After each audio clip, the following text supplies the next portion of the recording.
നമസ്കാരം, ഞാൻ ഡോക്ടർ അഞ്ജലി. ധാരാളം ആളുകൾ ചിന്തിക്കുന്ന ഒരു കാര്യമാണ് മാങ്ങ എന്ന് പറയുന്ന ഒരു കാര്യം ധാരാളമായിട്ട് കഴിച്ചു കഴിഞ്ഞാൽ ശരീരത്തിൽ ചൂട് കൂടുമോ എന്നുള്ളത്. പക്ഷേ ആയുർവേദ ഗ്രന്ഥങ്ങളിൽ നമ്മൾ പഴുത്ത മാങ്ങേനെ കൂടുതലും വിവരണിച്ചിരിക്കുന്നത് എങ്ങനെയാണെന്ന് വെച്ച് കഴിഞ്ഞാൽ മാങ്ങയുടെ സ്വാദ് എന്ന് പറയുന്നത് കുറച്ചൊരു മധുരമായിട്ടുള്ള ഒരു സ്വാദാണ്. അതുകൊണ്ട് തന്നെ ഇത് ശരീരത്തിലെ ഒരു ലൂബ്രിക്കേഷൻ ആയിട്ടുള്ള ഒരു പ്രോപ്പർട്ടിയാണ് നമുക്ക് നൽകുന്നത്. ഇതിന്റെ ഒരു വീര്യം, ഒരു ഗുണം നമ്മൾ എടുക്കുകയാണെങ്കിൽ ഒരു ശീതഗുണമാണ്, അതായത് ഒരു കൂളിംഗ് പ്രോപ്പർട്ടിയാണ് നമ്മൾ പഴുത്ത മാങ്ങ കഴിക്കുമ്പോൾ നമ്മുടെ ശരീരത്തിൽ ലഭിക്കുക.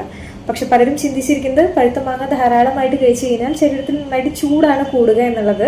പക്ഷെ അങ്ങനെയല്ല, ഇതൊരു ശീതഗുണമായിട്ടാണ് വർക്ക് ചെയ്യുന്നത്. അതുകൊണ്ട് തന്നെയാണ് ഇത് ചൂടുള്ള സമയങ്ങളിൽ കൂടുതലായിട്ടും ഉൽപ്പാദിക്കപ്പെടുന്നതും.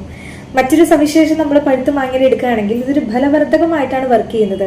ശരീരത്തിലെ ധാതുക്കളെ, എല്ലാ ധാതുക്കളെ നന്നായിട്ട് പുഷ്ടിപ്പെടുത്തുന്നതിനും ഒരു എനർജി അല്ലെങ്കിൽ സ്ട്രെങ്ത് നന്നായിട്ട് കൂട്ടുന്നതിനും വളരെയധികം സഹായിക്കുന്ന ഒന്നാണ്. ഇപ്പോൾ ആർക്കെങ്കിലും നന്നായിട്ട് വെയിറ്റ് കൂട്ടണം എന്നൊക്കെ ഉണ്ടെങ്കിൽ തീർച്ചയായിട്ടും നിങ്ങൾ പഴുത്ത മാങ്ങ നന്നായിട്ട് കഴിക്കുന്നത് നിങ്ങളുടെ സ്ട്രെങ്ത്തും അതുപോലെ തന്നെ സ്റ്റാമിന നന്നായിട്ട് കൂട്ടുന്നതിനും വളരെയധികം സഹായിക്കുന്ന ഒരു കാര്യം കൂടിയായിരിക്കും.